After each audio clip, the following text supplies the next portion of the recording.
I commonly get inspiration for new videos from the conversations I have with you in the comments section. Well, it might be a suggestion for my Friday Plays series, a new retro-inspired indie game to live stream, or a product you ask to see reviewed. Well, the inspiration for this video also comes from your comments, not about any particular game or product, but about an overall feeling that gaming, particularly nostalgic retro gaming that we care the most about, has become far too expensive. Now, I've been giving this a lot of thought, and I'm not really sure I agree with that sentiment, but probably not for the reasons you might think. My intent then, with this video, is not necessarily to change anyone's mind, but to offer up my thoughts and the research I've done in order to further the discussion and hopefully give you some food for thought. That's right after this. If you're a Gen X grown-up, this YouTube channel is just the beginning. Go beyond gaming with a casual and humorous take on movies, music, TV, tech, pop culture, and more. Hear the weekly Gen X Grown Up podcast anywhere you like to listen, or visit genxgrownup.com/pod. Hey there, welcome back to Gen X Grown Up. I'm John, and I am a Gen X Grown Up. Thank you for taking the time to check out this video. You know, I've been publishing videos here on YouTube since 2017, and with over 1,200 videos now in the back catalog, a great many of them covering new products and games, I very regularly get some comments saying that any given product is too expensive or not worth the price. Now, firstly, too expensive and not worth it are entirely subjective. Too expensive means too expensive for me. Maybe you're on a tight budget, or you already have your discretionary income earmarked for something else, so the price being asked does not align with what you can or are willing to pay. Not worth it, on the other hand, is based more on emotion, preference, and opinion. Worth is determined by an individual's desire for the product in comparison to the asking price. Now, I spend a lot of weekends at thrift stores, consignment shops, and antique malls on the lookout for forgotten Gen X era toys, games, and gadgets. Now, along the way, I see a lot of teacups and crystal figurines with price tags that would drain my wallet.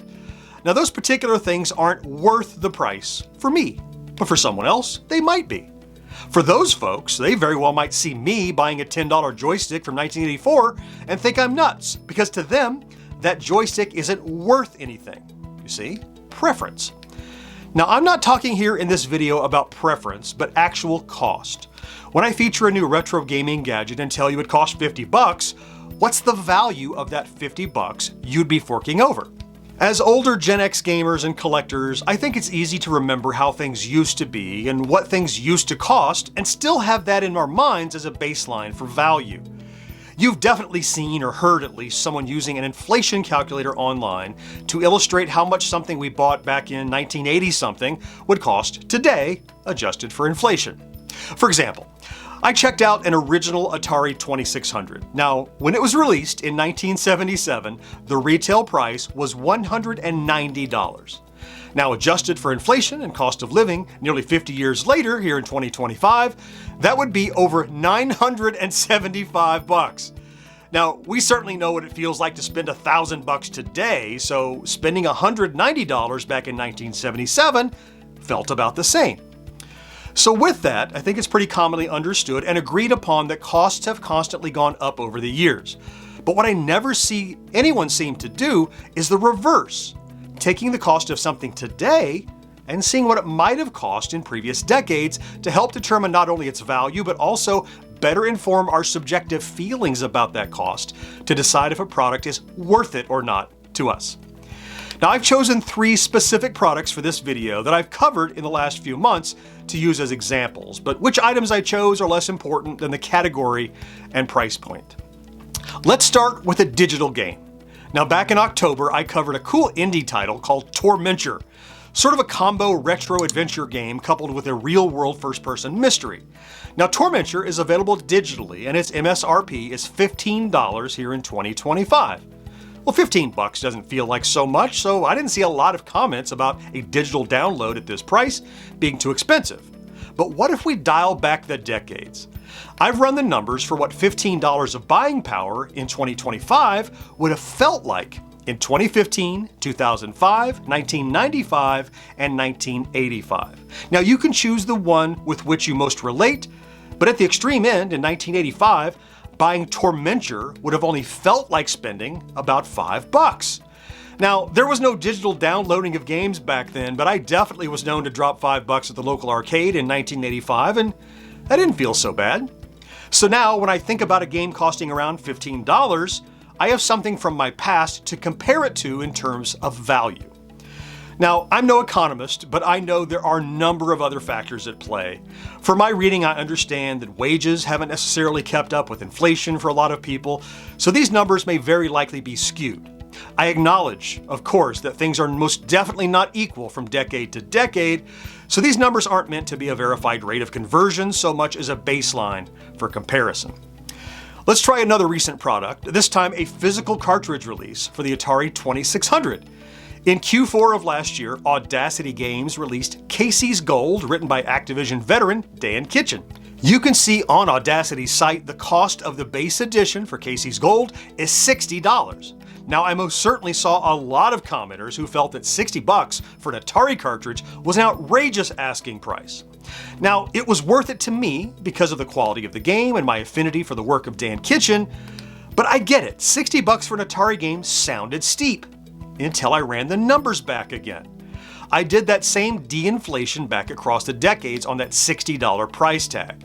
And I learned that when I was buying new Atari cartridges back in the mid-80s, this would be comparable to only about $20. Now, I know most Atari cartridges were in the bargain bin by 1985, but knowing what it felt like to spend $20 in 1985 sheds new light on a price of $60 on a modern release for the console. Now, unlike with Tormenture, Casey's Gold is a physical release, as I said, and that carries all sorts of other cost baggage. When you get a product, what you pay for has to cover parts, labor, packaging, freight, storage, and all sorts of other overhead, all of which have been increasing in price at the same rate right along through the decades. So it's really irrelevant whether or not this physical game was for Atari or a more modern console. The costs that go into producing it are contemporary, not locked into the 1980s or any other decade for that matter. Okay, I think you'll probably see the pattern by now, but let's run just one more example. Just last month, My Arcade announced the Atari Gamestation Go, a hybrid handheld gaming device that comes preloaded with over 200 games, and the selling price is $150. Now, for some consumers, this is already a great price because of the equation between desire and cost. It's already worth it for them. But not everyone. I saw plenty of commenters who felt this was way too expensive. So what does $150 feel like when run back through the decades? By the time we make it all the way back to 1985, that $150 expenditure today would only feel like about $51 back then. I looked for another game console for comparison, and as luck would have it, the Super Nintendo was released in 1985 for $199. Now, if you follow the logic and do the math, you would need to purchase 4 Atari Gamestation Go units today to be equivalent in spending to buying a single Super Nintendo in 1985. And that only came with one game. Now, granted, it was an awesome game, but I think you get my point. Now, as I mentioned, the specific products I selected here were just for illustration, and you could map any new product, gaming or otherwise, onto my chart to get a feeling for its price in comparison to the cost of living in recent decades. Finally, with all this being said, let me circle back to the concept of too expensive and worth the money that I mentioned a few minutes ago. None of my research and graphs really have any impact on your personal budget, spending habits, or product preferences. For some, even a product at 99 cents, if you don't have a desire for it, well, that's still too expensive and not worth it to you. What I hope to introduce to the discussion with this video, though, is just because a product today costs more than a comparable product 10 or 20 or 40 years ago, it doesn't necessarily mean the value is decreased or the price is too high. It may just be a function of cost over time, and my mind has not yet caught up to the reality of the current spending power of $1. Well, that's my premise, but it's certainly not the last word. If you're interested, let's continue the conversation down in the comments, where I'm sure you'll see plenty of people who insist everything is just overpriced, regardless of the evidence. And if that's the way they feel, well, that's just as valid as my opinion. Meanwhile, I'll throw links here and here to a couple of other recent editorials I produced. I certainly hope you found something to enjoy in this video, and I cannot wait to talk to you again next time. Bye-bye.